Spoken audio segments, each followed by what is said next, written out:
All right. Welcome, everyone.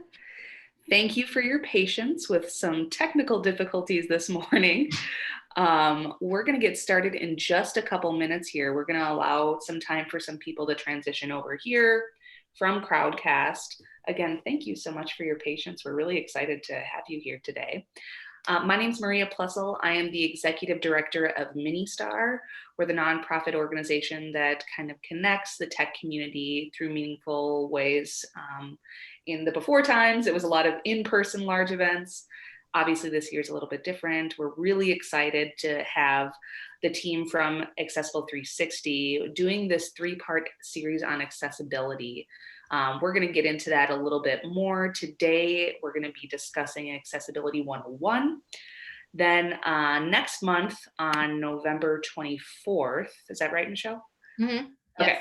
Yes. We're doing Accessible Design and Development. And then in January, on January 13th, we're going to be doing accessibility practices to implement in 2021. So I will let Michelle talk all about her background and then about the team and the work they do, and then about the session for today. A couple housekeeping items. You'll see the chat option there. Definitely shoot us any questions that you have. If we have time at the end of it, we'll love to get to your questions. Let us know who you are. We're excited to see you all here with us today.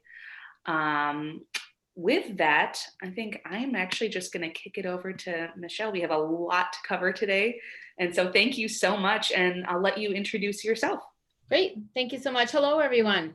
Pleasure to be here today. I'm Michelle Landis. I am a co-founder of Accessible 360, and I serve as our CRO. So that means I lead client development, but I have my fingers in product development with a couple of other key individuals at A360, some of who have presented to your group before. So I'll just do a quick little highlight of some of the team members at A360. First of all, Kelly Heikkila, K2, our CTO.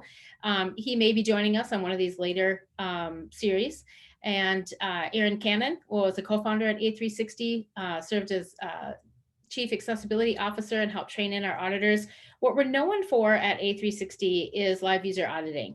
So in the space of digital accessibility, our products and services are about live user auditing. I'm not here to talk about A360 and our benefits or services over anybody else, but today's focus is really about just an intro to digital accessibility. And I know that this group is heavily tech focused. So my highest and best use is to talk about the legal implications of this. I've been teaching continuing legal ed here in the States for about 4.5 years, and I've now done 3 international ones. So if you're reading the intro today and understanding that this is 101, I'm going to talk about a lot of subjects a little bit. I'm going to demo JAWS and give kind of just a general introduction to Accessibility 101. If you're looking for something more technical, please come back to the other 2. But if there's time at the end, I have a couple of backup videos to toss up. I just want to make it really clear that I'm not a developer, nor am I here to help you with a specific ask on a website today. But as Maria said, and we're so excited to do, we're going to dive deep into design and development in the next 2 series. So I hope that you'll raise your hand. I hope that you'll interject, unmute yourself, jump in. I love conversations about this topic, and I have so much report from the front that I can share. Happy to share that information as we dive in. So I'm going to go ahead and take over the screen share. And I will also have it in mind is leaving things a little bit exposed so that I can jump around through this master presentation, because I use it frequently to introduce this topic. And so I'm going to leave it like this. And if that's okay, it makes it a little bit easier. I was super excited to try that crowdsource thing. I hadn't tried that before, but thank you all for moving over to the Zoom. Let's just kick it off with a real simple definition of what is accessibility in the digital age. It's the inclusive practice of removing barriers that prevent interaction with websites, mobile apps, enterprise systems, Internet of Things like programmable thermostats, all types of stuff for people with disabilities. We've done such a great job in the United States with our physical ADA initiatives, and anybody who travels outside the US can see the benefits of universal design in the physical sense. So we put curb cuts in theory for people in wheelchairs, but moms with kids in strollers and older people who don't have a range of motion all benefit from that physical universal design. The seed that I want to plant right away is that digital universal design also benefits many more people than just the currently disabled population. Specifically, the 4 disabilities that we work with in the industry are the same 4 that are written into the Americans with Disabilities Act. They include visual, physical, cognitive, and auditory. And what I'll say real quickly is in the current version of the Web Content Accessibility Guidelines, which I'll define later and go into more detail, there are very few cognitive requirements right now. With version 2.2 that was due to come out in November and now pushed forward about 6 months or so, there are more cognitive. And again, later on in one of our series, we'll dive in deeper into what's coming in the January version for 2021.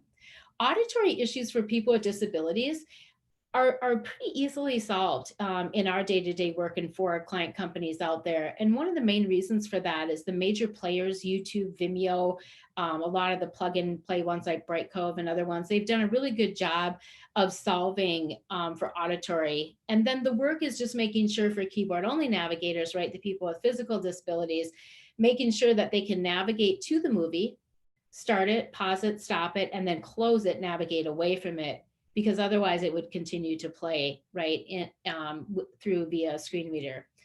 So the top 2, visual and physical, these are the 2 where the bulk of the work is right now. So people with vision disabilities, including total blindness, but not just people who are blind, and also physical disabilities, not necessarily somebody who's in a wheelchair, but somebody who doesn't use a mouse like I do, and I assume many of or all of you on the call today do.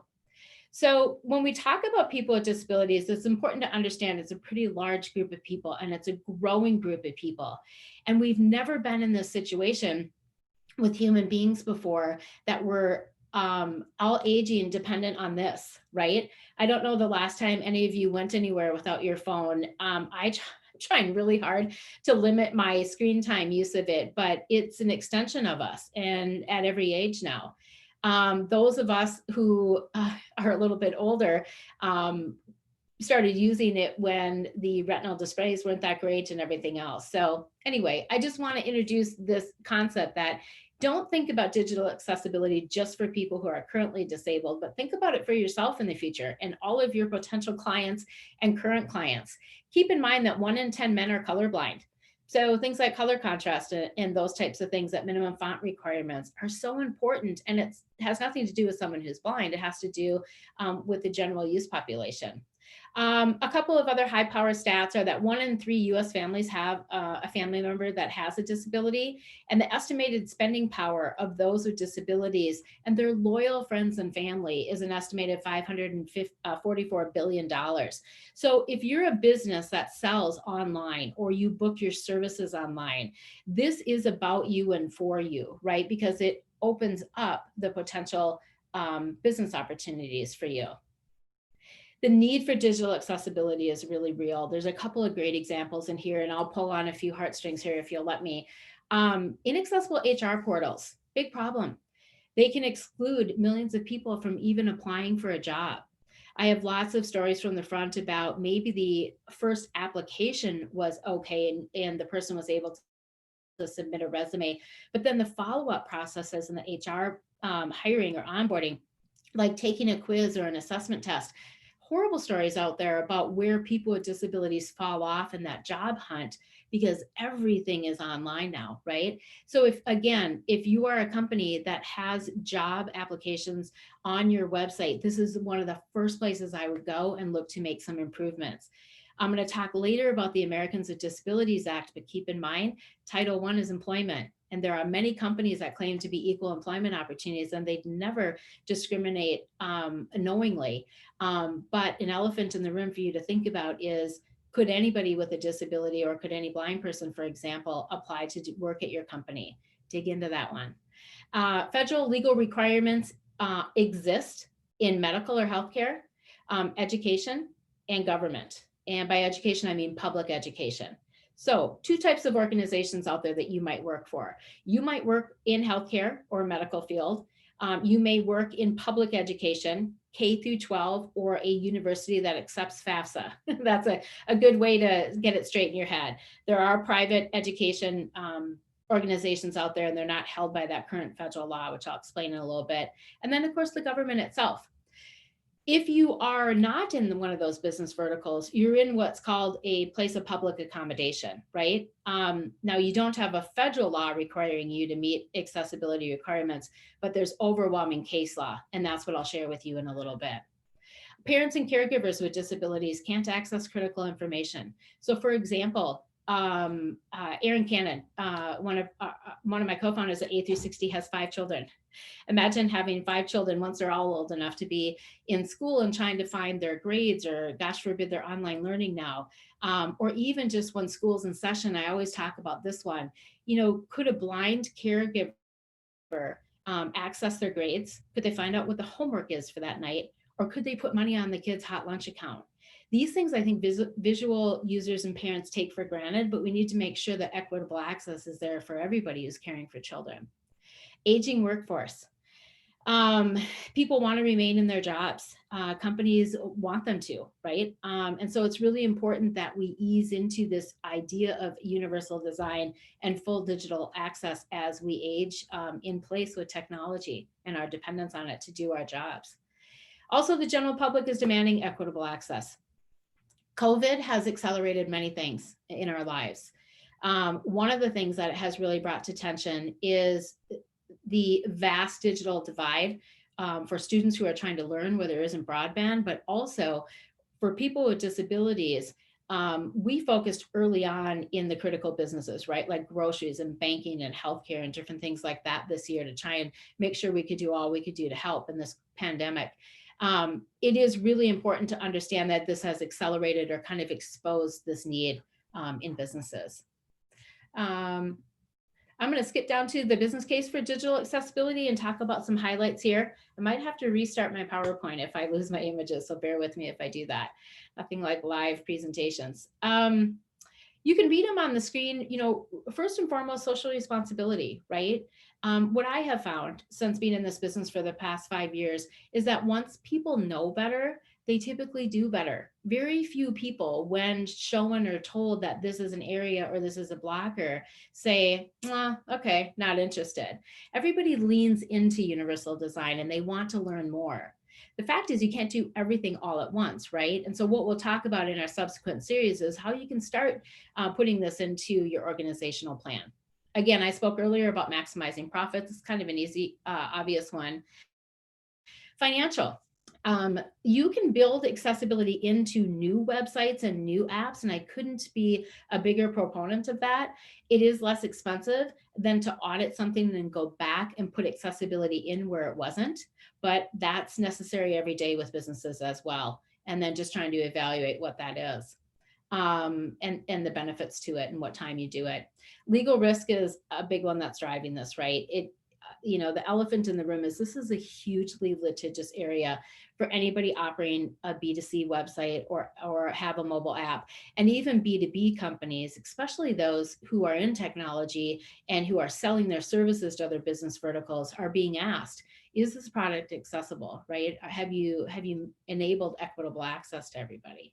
So I want to talk about assistive technologies for a moment, level set. And then I'm going to play a short JAWS video in a little bit, and I can pause for some questions before or after that. But again, please just speak up if you want to jump in. No problem at all.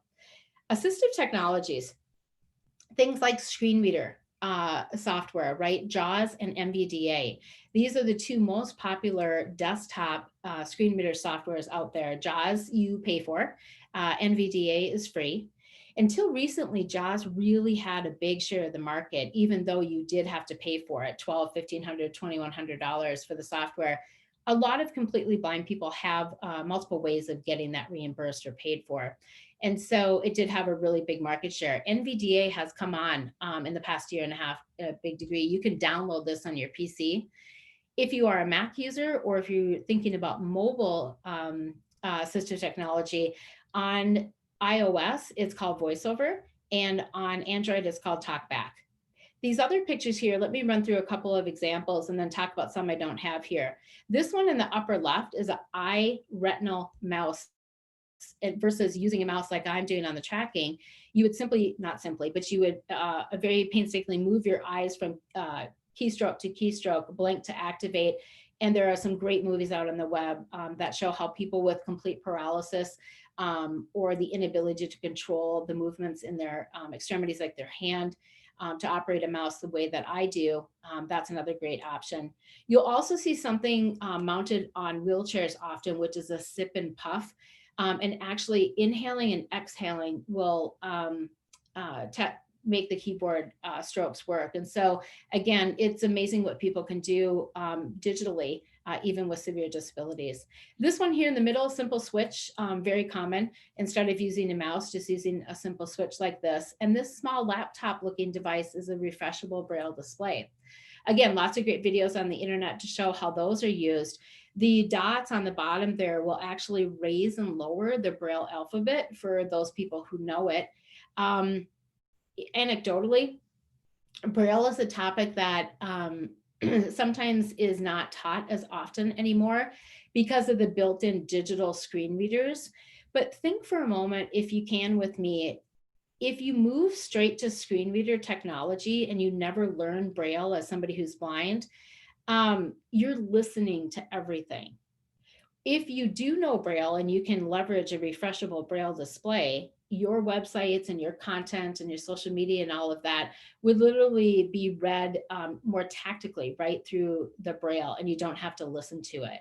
So there's a myriad of different assistive technologies out there. The level set I wanted to make with everybody here today is that a person who has a disability severe enough to require the use of a piece of assistive technology will get taught how to use these as they're going through school, as they're younger. Our schools in Minnesota actually do a phenomenal job at this, and they learn how to use pieces of assistive technology in order to navigate the web and how to use the settings in apps as well. And the really important thing to understand is that those are the assistive technologies that they know how to use. And so our job, to simplify it, is just to make sure that the underlying code in websites and apps enables full use by everybody who's already coming to that product using their own chosen assistive technology. So this is a picture of Aaron Cannon. I am going to pull up a window here and launch a video. But before I do that, are there any questions that I can answer so far? I don't see any open. So Michelle, it looks like there's a question from Katie. Sure. I can read it to you. Katie asks, how do you foresee COVID changing the way that businesses are working with their coworkers with disabilities? Do technology like Zoom or Microsoft Teams platforms have features to adhere to the needs of individuals with disabilities working remotely? Great question. So when we started the company, the sales team, we used to use GoToMeeting. It's just kind of a default. That's what we used. And we quickly learned at the time, and I can't speak to it now, but Zoom was a better option for our coworkers that have disabilities. Personally, I've never worked in a company before where I had anywhere near as great a number as I do here at A360 of persons with disabilities as colleagues and coworkers. Over 1/3 of our auditing team has a disability. My marketing social media manager, Sam Graves, he has cerebral palsy. So he has a physical disability. And so we work with it every day. To answer your question about how COVID's affected it, I think a great deal. I don't think Zoom got the big push it did because it was accessible. I think that was a nice benefit of it. But of all the online media platforms, I was stunned to see earlier this year where Zoom just, took off, right? Zoom is accessible for our auditors. Adobe Connect works really well. Also, Microsoft Teams, Microsoft does a lot of initiatives in accessibility. I'll keep my personal opinion away from it. Whatever you don't use as often, you're never going to be, I think, as adept at it. The feedback from my coworkers would be that their favorite is Zoom. And we also use Google Meet sometimes as well. Your second part of your question is how are companies paying attention to it? It starts with that seed that I planted with the HR portal. are you welcoming people with disabilities, right, into the work, which is now predominantly at home? And I tend to think a vast majority of it will also stay there, at least as an option as we ease out of this, but that's anybody's guess, right?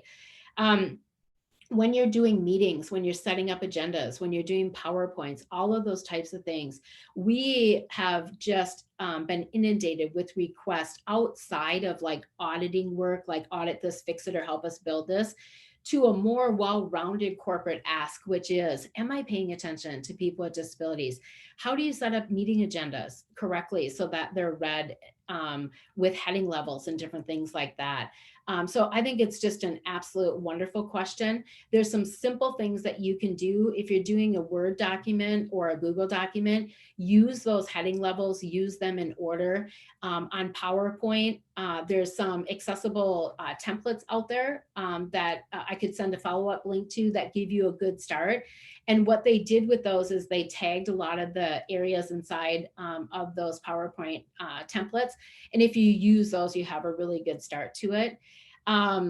Let's see, what else could I say about just making sure that if you are doing any type of training or any type of online meeting where you have an opportunity to do closed captioning, there's some great services out there, again, that we could send some links to that within 4 seconds, the delay, they can have that closed captioning up.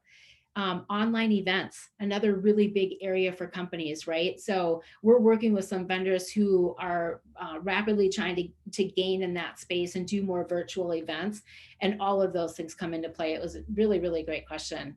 If there's a follow-up or any other question, I can take that too now at this time, Maria. Oh, no, there's no follow-up. Okay. Someone was wondering if you could make your slides just a little bit bigger. But just a reminder to folks, if you have questions, drop them in the chat and I will fire them away to Michelle as they come up. Great. I'm going to launch a video, and once I launch it, I will make it full screen. Thanks for the ask of making the slides larger. I'll definitely do that when I go back to my PowerPoint.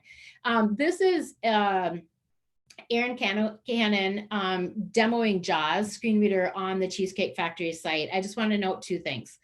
This wasn't done recently, it was done a while ago. A lot of sites have improved, and it's not a slight at the Cheesecake Factory or the company that owns them. It's just what we experienced on that date and time.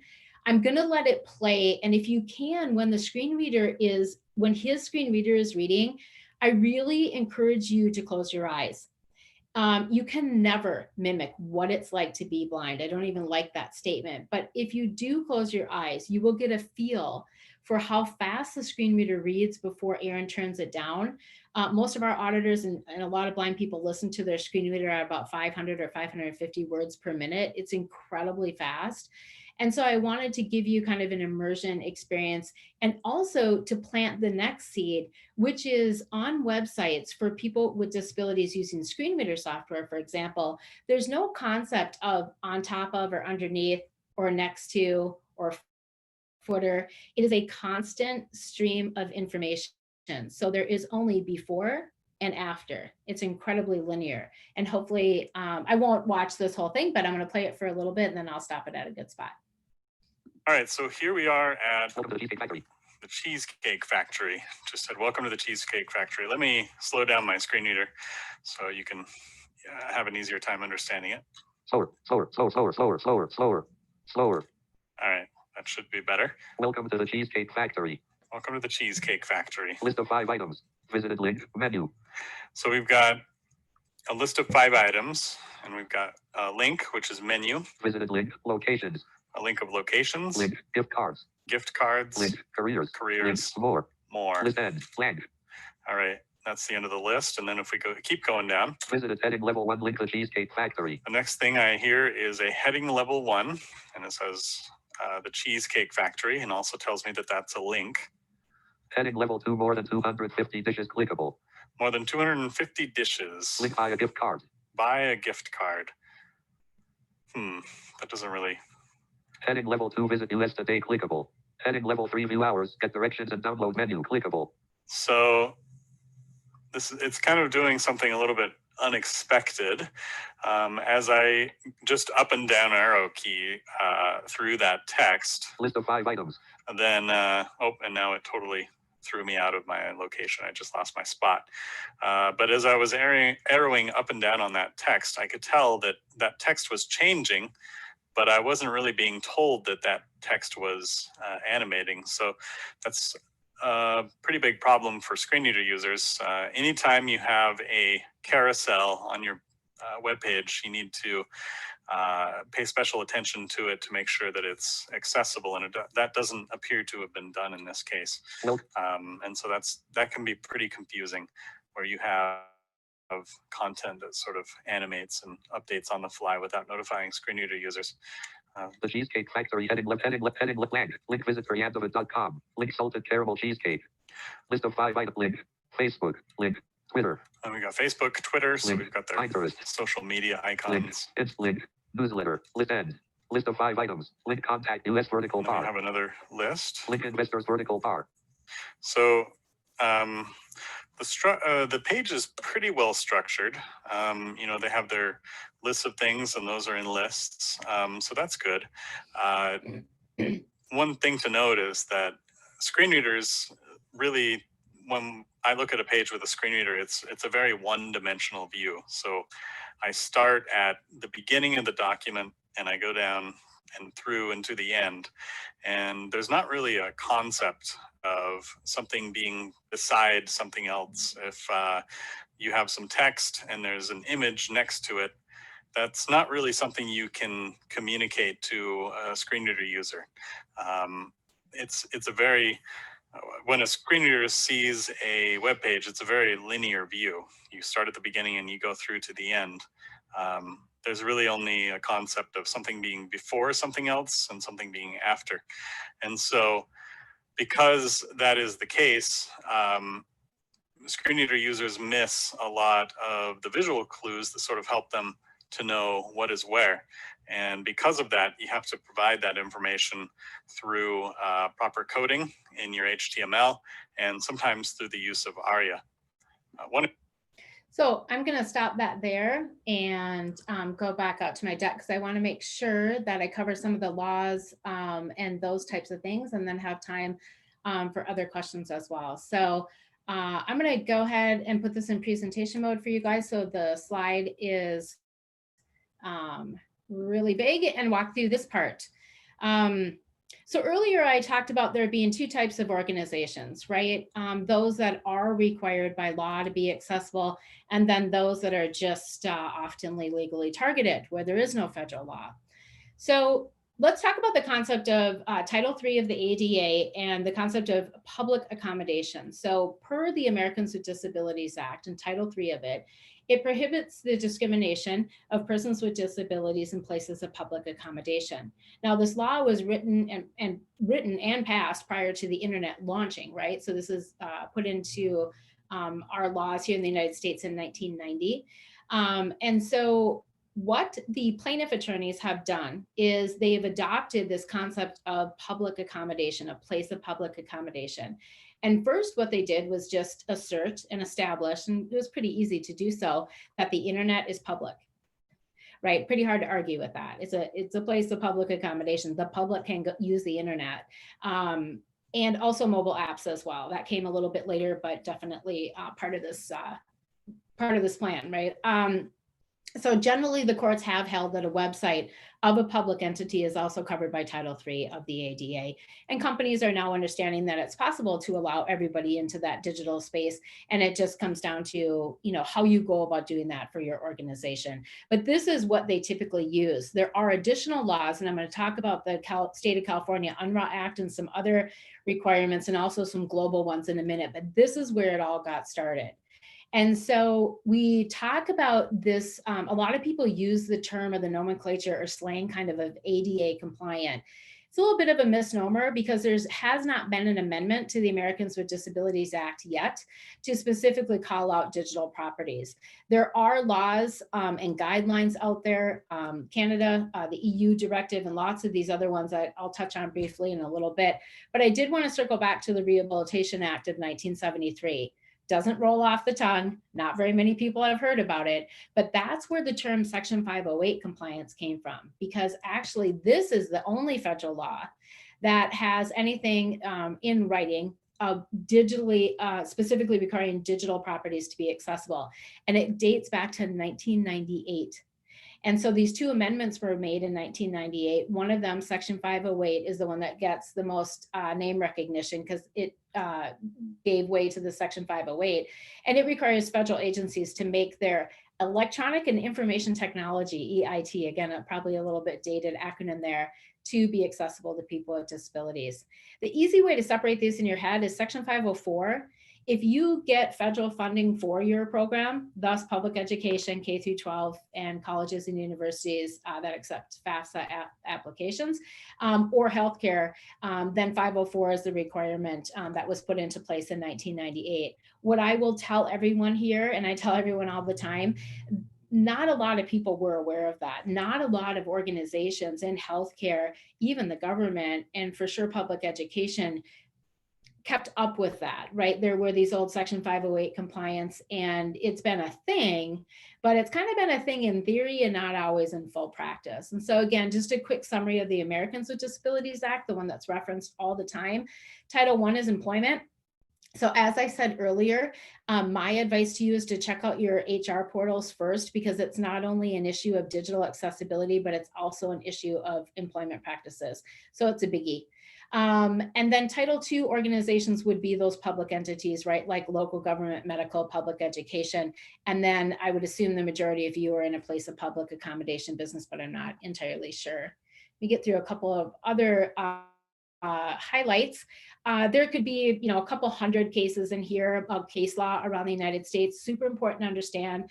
The United States Supreme Court has not heard a case on digital accessibility. Domino's last year filed a motion for tertiary review, and they wanted the United States Supreme Court to take the case. They denied that, and it's back in appeals. And in California. And so when we look to this is probably a review for everybody, but a hometown favorite, Target, a favorite of mine anyway, a Target was hit back in 2006. They settled in 2008. They have a whole entire internal team, as do a lot of other companies here in Minnesota and across the nation.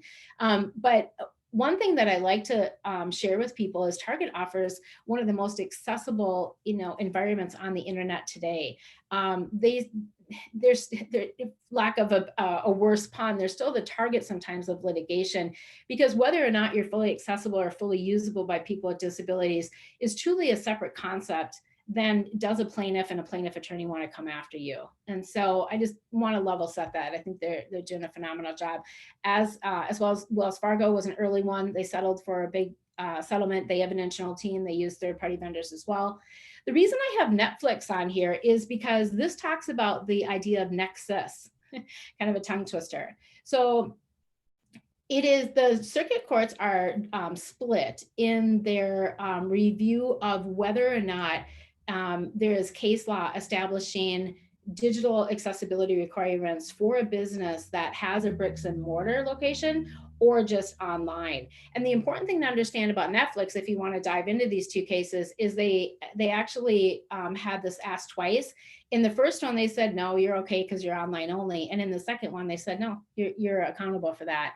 A couple of years ago, Facebook and a lot of other social media and online only businesses really kind of stepped in and started to do better as well, making things more accessible to people with disabilities. And that's always lovely to see. A couple quick things I'll call out on this timeline real quickly. The Winn-Dixie case was the first ever trial of this. This is still a very important case because even though it's 3 years old, 3+ years old, there are some important things that happened in the Southern District of Florida. Florida was a very common place to have a company sued, regardless of where you're located. And let's face it, a lot of people are incorporated in Delaware anyway. You have a higher chance of getting sued in the state of California, Florida, New York, and a couple of other states, just based on additional state civil rights laws and other things. But the first trial, this judge ruled that WCAG, the Web Content Accessibility Guidelines, and version 2.0 level AA specifically is the standard to which that they were to meet. He also denied their motion to dismiss based on a request of financial burden. they had just implemented a reward system that cost them about $6 million with a huge, one of the biggest credit cards. So it was pretty hard to argue that fixing your website was a financial undue burden after they'd done that. So he dismissed it. I'm sure there were other reasons for it, not the judge.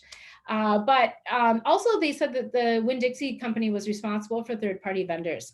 We are going to dive into third-party vendors in our follow-up series here. And it's important to understand you have kind of like a digital real estate out there on the internet, right? And you're responsible as a corporation to make sure it offers equitable access, or it's in increasing opinion that you should do that, right? And there's case law to support it. When you allow third-party vendors on for HR portals, for chat, for search engine optimization, for all these other, different things, please put in the back of your mind that we're going to cover how to handle those third-party vendor contracts in a follow-up. And my tip is this: hold them accountable for what you're being held accountable for, is my recommendation.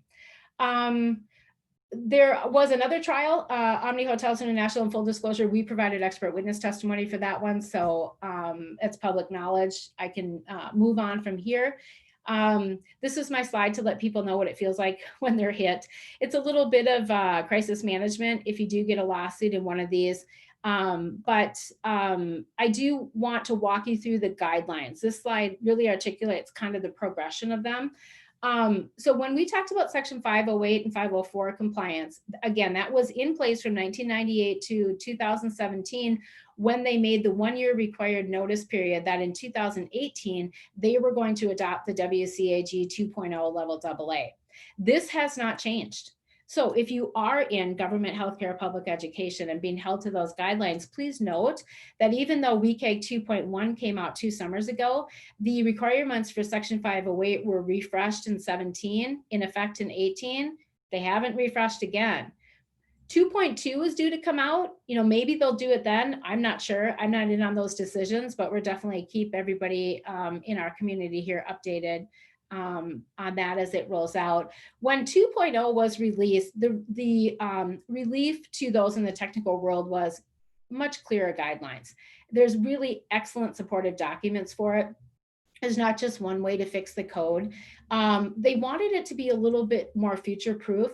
It's more flexible and adaptable. I can tell you from personal experience, our company, when we started, it was really hard to meet technology requirements written in 1998 for current cool websites and apps that maybe some of you were developing. So we welcomed that. What I'll say about 2.1 and 2.2 is this, and we can dive in a little bit further if you guys want to, because it's definitely one of the topics on today's. But understand that everything in 2.0 was carried forward into 2.1. 3 brand new guidelines were introduced. 17 total new success criteria that companies could do on their products. 12 of those are levels AA. And then in general, the most of them were here to address new input modalities.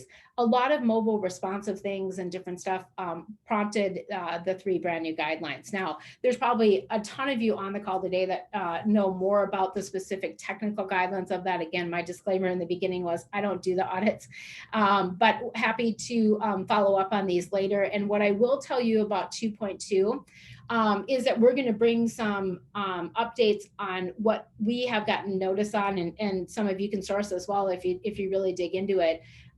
Very, very, very general strokes. There's going to be more about cognitive, and it's a much bigger jump to 2.2 than we had from 2.0 to 2.1.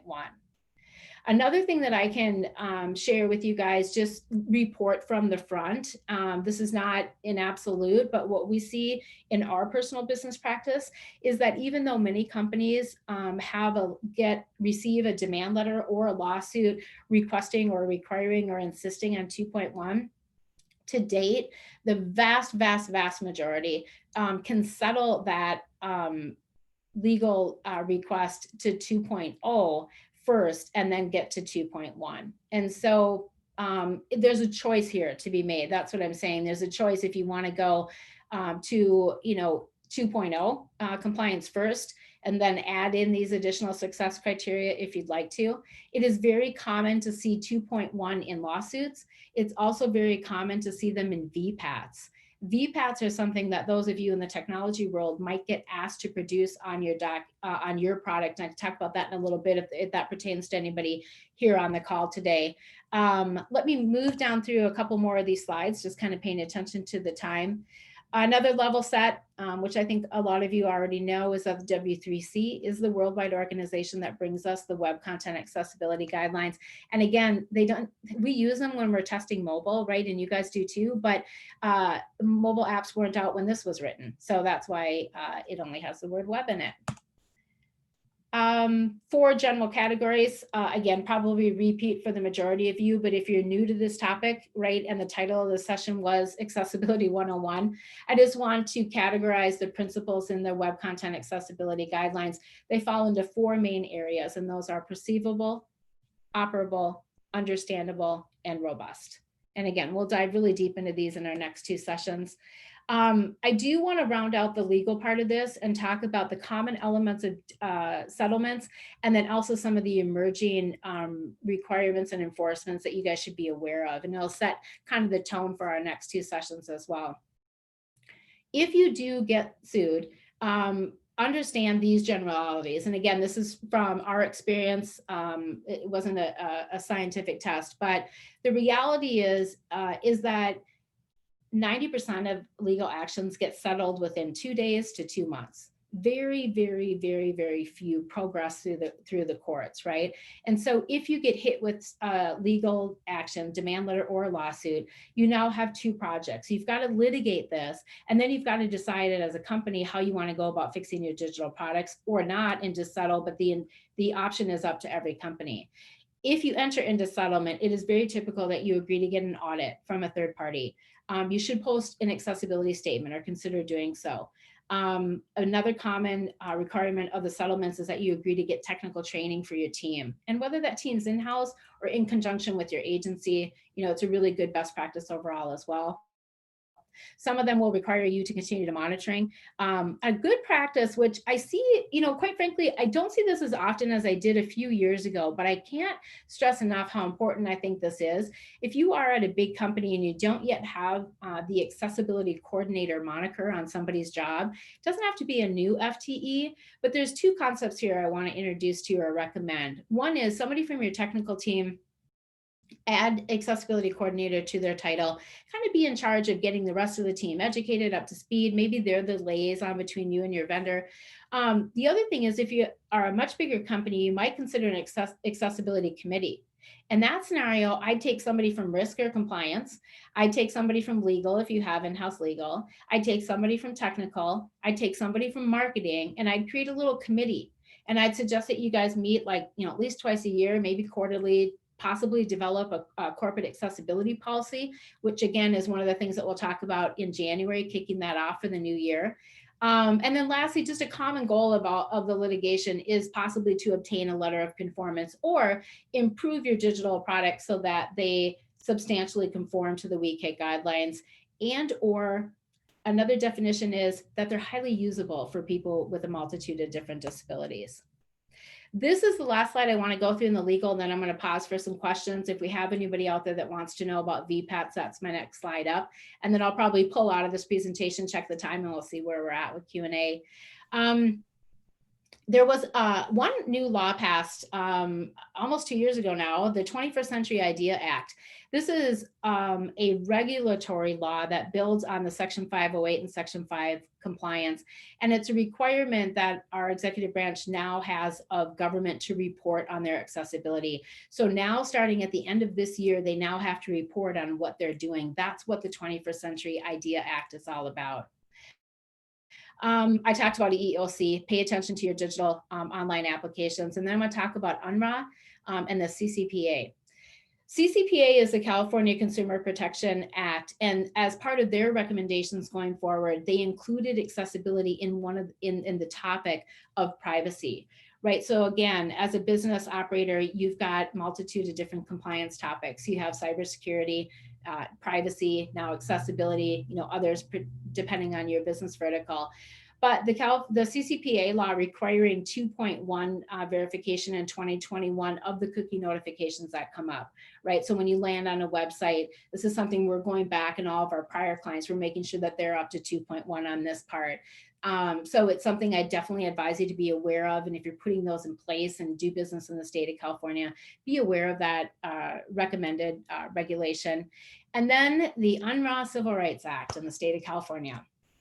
So earlier I said that a lot of these cases are maybe filed or charged in federal court. They're also filed in the state of New York and California and Florida and other states.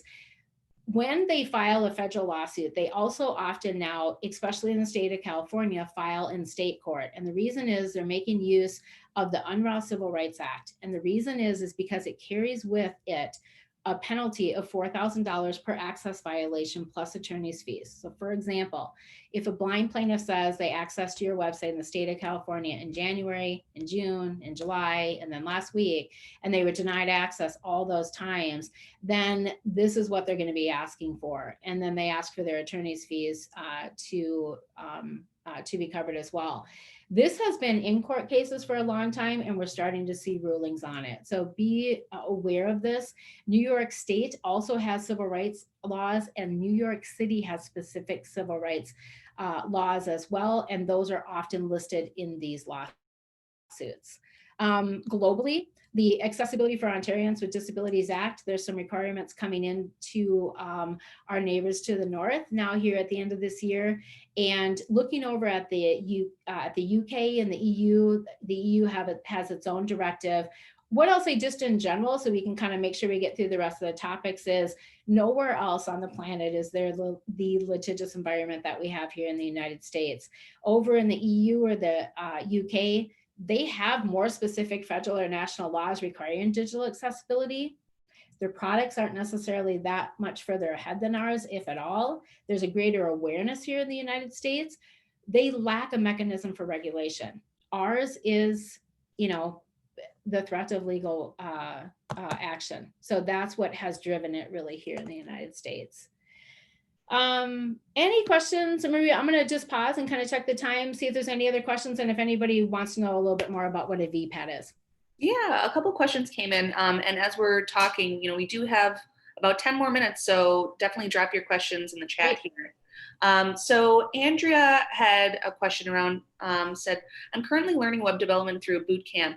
We don't cover accessibility, but I'd like to know good resources or courses to get myself up to speed on how to build sites with accessibility in mind. And also in the chat, Alex had a recommendation to her. After I read that, maybe we can hear of any other ones that you have. So Alex said a simple intro can be found on freecodecamp.org. Applied Accessibility is the title of it. After looking at some of the specs themselves, WCAG does docs and the like. Mm-hmm. I've reviewed the ones on freecodecamp.org challenges. So any other resources or courses you would recommend? Yeah, there are. So first of all, let me talk about it not being in the curriculum. It's a shame that it isn't. We participate as much as we can with local people, but one of the disconnects I see in companies is if the C-suite, gets notice of this, they think, oh, my IT team has it, right? And the developers and the IT team and even the marketers are like, well, wait, it wasn't taught in coding school. It isn't yet, unfortunately, part of the curriculum. And that's one of the big myth bustings that we do for corporations. It's not your developers, your designers, or your IT team's fault that your products aren't accessible. It wasn't an expectation. It wasn't taught in school. And to the participants' point, I'm searching for stuff on my own. And so the more that we can do as a community to share good resources, I think it's great. There are a lot of good ones that'll be thrown around. Maybe we can start a list of them. The W3C at WebAIM has some great ones. Of course, we as a vendor in this industry offer this as well. I hope that you'll tune into the next two because we'll dive a little bit deeper into those. In summary, what I can say is the best way to learn is to engage in a project on your properties and kind of take it from beginning till end. You'll learn the most, I think, than just looking online or watching videos when you can get into immersion training. And you guys are very, I think, keen to that. So I don't want to push our services at all. But there are a couple that we can put up later. And I think the best thing to do is if somebody in the community has used one and they found it to be helpful, to push that and circulate that around. But again, I encourage you to come back. There's a certification out there, web accessibility specialist from IAAP. My unsolicited feedback on that one is we have our auditors do that too, because it's kind of one of the only ones out there that's established. Our feedback is there's some work that could be done on it, and even the testing of it, like the full accessibility of taking that test, ironically enough. So this is an area where I think we're going to have great traction, and I think there's going to be more and more resources. So not trying to be vague, just don't want to sway the audience one way or another. Right. Yeah. So just to kind of round up, trends in the ADA, your competition is paying attention to this. Get going in 2021. It's only 6 months away or less than now, right? Definitely think about live user testing versus just SAS tools. We didn't get into methods of assessment yet. I'll keep it really light. Scanning tools or automation can test about 25, maybe 30% of the success criteria listed in the WCAG guidelines. And lots of companies have tools. We have one as well.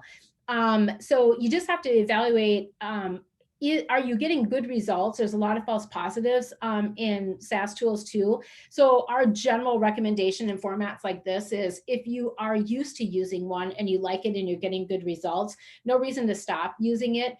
Think of automation as part of a whole, right? The US government has had a statement out for a long period of time about how important live user testing is.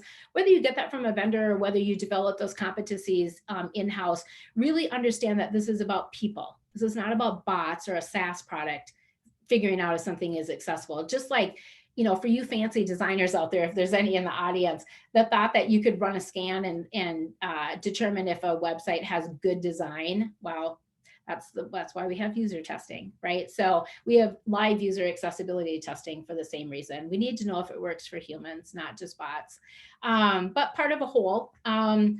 Let's see, what else? Holding third parties accountable too. Oh, and unfortunately, settling one lawsuit does not prevent another. So if you do settle, this is my slides to talk about the good, bad, and ugly. I'm going to skip that part right now. Let me see.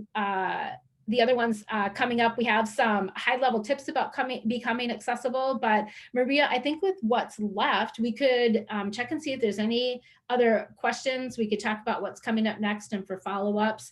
And I want to circle back because I had that slide. Did anybody want to know about VPATs? I can certainly cover that real quick.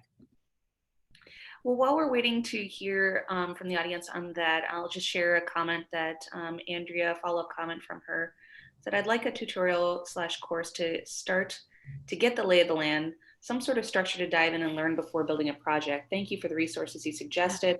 If you know of low-cost, free videos, tutorials, or courses, I'd be interested in those too. Mm-hmm. Yeah, and so a couple things that I can tell about our local community here as a Minnesota company, we do take one nonprofit every quarter and provide an audit for them. So if you are from a nonprofit, maybe Andrea, get on our list for that, because we'd love to put you in. That's part of our way that we pay it back. And then we've done trainings for other groups as well. If you let us know that you're interested, we can invite you into the free trainings that we do. And then again, the next one coming up and the one after that will give you some very tactical things to take away, and we can continue to source those things for each other here in the community. Well, I think that's a really good segue. Why don't we do a quick overview on what people can expect in the next two sessions? So we mentioned that in November 24th, so the Tuesday of Thanksgiving week, we're going to be talking about accessible design and development. Do you want to give people a little bit of an overview of what to expect for that one? Yeah, we're going to talk about where accessibility creeps in, and the thought that you should shift left with your accessibility concepts. Don't wait until you start developing to start thinking about accessibility. One of the things that we do a lot with agency and developers people is review flat design files, review MVPs in Flinto or InVision, and look for ways where we anticipate as a subject matter expert you might have trouble in building something, and learning about looking at your project from the start of it and that whole shift left concept. So we'll bring in specific things, common things, first of all, on websites and apps, because that speaks to a broader general audience. And then we can talk about more difficult components or complex components, things like date pickers, things like image carousels, on online learning platforms, you know, like one of the most difficult, two of the most difficult, how to teach geometry online, how to, for financial industries, what if you're taking a live NASDAQ feed and you're trying to render graphs and things like that. So if you think about from the simplest and most common things to some of the more complex things, we'll dive into those. But in general, the whole concept is going to be shift left, get accessibility planning in early on. It's less expensive and you'll have a better outcome. Awesome. We did have a question come in from Stephen about VPATs. So it says, with that, do they carry a lot of weight? It seems that most vendors will publish a VPAT to assure the client that their product is accessible. But when you look into the details, their version of accessibility is different than what we can expect. What are your thoughts on this? I couldn't agree more with him. A VPAT, also, I'll tell a self-deprecating story real quick. I was out in Washington, D.C. with Margaret Anderson Keller a couple of years as part of a tech initiative here in Minnesota. And I was at a roundtable. And there were about, I don't know, 10 or 12 people around. The subject of VPATs came up. And I said, well, they're a box checking exercise. And, you know, I probably should have been a little bit more politically correct, but I had a gentleman lean over and my ear was sitting right next to me and he said, well, I didn't intend it to be when I helped write it. And I said, oh, great. So now I've got my foot in my mouth. And I said, well, with all due respect, a VPAT, which stands for Voluntary Product Accessibility Template, by definition, you can fill it out yourself. So they've been around for a really long time. They've been around before the concept of independent auditing vendors issuing a letter of conformance that is much more specific.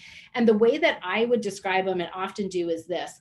A VPAT is the good, bad, and ugly. A VPAT is a form, and there's been many renditions of them. By the way, that gentleman who you think I offended, I actually started a great relationship with him, and we did some beta testing in 2.0 version of VPAT. So it's still around.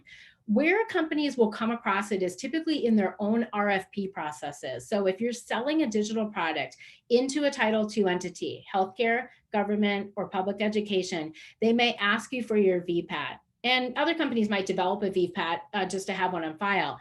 By definition, you can fill it out yourself. The way that you answer the questions are more per feature of the product. And the answers are, yes, this feature substantially conforms to the Web Content Accessibility Guidelines, or it sort of does, or it doesn't meet it. But the fact that you have one finished, the fact that you can check the box and say, here's my VPAT, to Stephen's point is, it isn't as defined or as detailed as getting a letter of conformance. And the difference is easily described as this.